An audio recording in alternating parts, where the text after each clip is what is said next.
Welcome back, students. So in the last videos we have seen what were the drawbacks of Mendeleev's periodic table. So what were the drawbacks of Mendeleev's periodic table? The whole number masses, atomic masses of cobalt and nickel were the same. So how to place them? That is the sequence of cobalt and nickel. How to either cobalt should be placed before nickel or nickel should be placed before cobalt. That sequence of cobalt and nickel, that was a confusion in Mendeleev's periodic table. Then isotopes, very later only after the development of Mendeleev's periodic table, isotopes were discovered. So their placement was a problem in Mendeleev's periodic table, and this table is entirely based on atomic mass.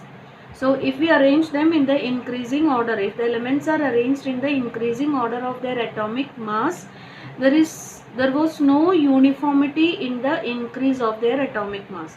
So to predict, especially between two heavy elements, how many more elements will be coming, that was also very difficult. And position of hydrogen, since it is showing both alkali metals character or properties and halogens properties, how to place position either along with the halogens or along with the alkali metals. So these were the drawbacks of Mendeleev's periodic table. Now in the modern periodic table we overcome all the drawbacks of Mendeleev's periodic table. How did we overcome all those drawbacks? We'll be taking the first one, that is placement of cobalt and nickel. Mendeleev's, as we all know, Mendeleev's periodic table is entirely based on the atomic mass. But modern periodic table is based on atomic number. So cobalt and nickel, they have got different atomic number. That is why their placement was not a problem.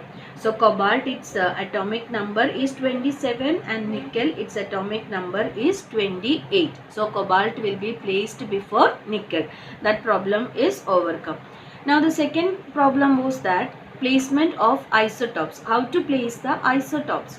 Isotopes are atoms of the same element having the same atomic number but different atomic mass numbers. Here again, modern periodic table is based on atomic number. We don't have any confusion. Isotopes are also placed along with the particular elements. So the confusion that isotopes, they have the same property along with the elements, that problem was also overcome. Now the next one, no uniformity in the increase of atomic mass. So but we know that the atomic number, since the modern periodic table is based on atomic number is increased by 1. So we can easily predict how many elements will be coming in between two elements. And atomic numbers, as we all know, always represented in whole numbers, since it is representing the number of electrons or number of protons. That is why atomic number is always represented in whole numbers. So if you know two atomic numbers easily, and atomic numbers in modern periodic table, it is increased by 1. So we can easily predict the number of elements, how many elements are there in between two elements. And the last drawback, that is position of hydrogen, that is where to place along hydrogen along with the alkali metals or along with the halogens. That problem is now also we are facing that problem, that is placement of hydrogen is a problem in modern periodic table also. If you want to say that is the only drawback in the modern periodic table, that is position of hydrogen, still it is a problem. So what the scientists did, they placed hydrogen separately in the modern periodic table.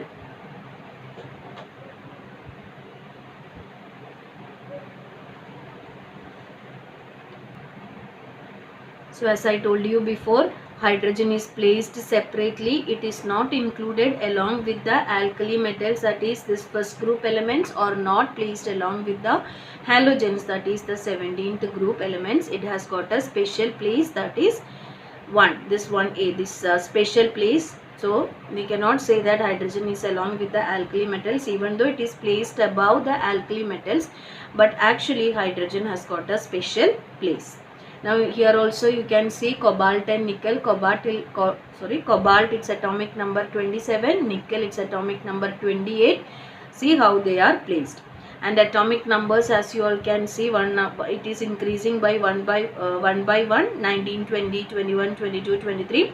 And I told you as before, it is atomic numbers are whole numbers. So if we know two atomic numbers, suppose if we know 73 and 77, so how many elements will be there in between 74, 75, 76? 3 elements you can see. So all the problems of Mendeleev's periodic table except the position of hydrogen was overcome in modern periodic table. Now please students, please do these 3 as an assignment. The first one, state Dobrynier's law of triads and its drawbacks.